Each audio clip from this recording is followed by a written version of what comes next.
Fort Lauderdale, Florida, the prosecutor seeking the death penalty for the gunman who massacred 17 people at a Parkland, Florida, high school detailed for jurors Monday how Nikolas Cruz coldly mowed down his victims, returning to some as they lay wounded to finish them off with a second volley. Some parents wept as prosecutor Mike Satz described in his opening statement how Cruz killed their children at Marjory Stoneman Douglas High School on February 14, 2018.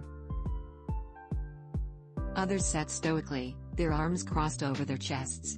One woman who lost her daughter fled the courtroom, sobbing and holding tissue to her face. Satz's comments came at the start of the trial to determine whether Cruz is executed or serves life in prison without parole. The prosecutor's presentation went over how Cruz shot each of the 14 students and 3 staff members who died and some of the 17 who were wounded.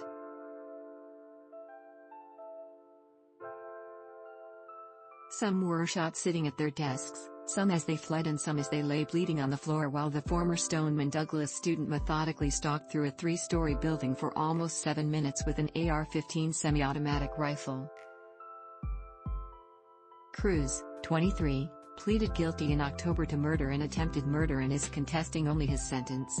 The trial, which is expected to last 4 months, was supposed to begin in 2020, but it was delayed by the COVID-19 pandemic and legal fights.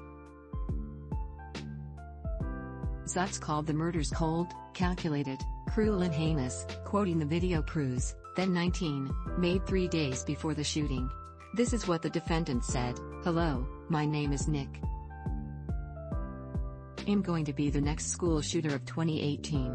My goal is at least 20 people with an AR-15 and some tracer rounds. It's going to be a big event, and when you see me on the news, you'll know who I am. You're all going to die. Ah yeah, I can't wait," Satz said.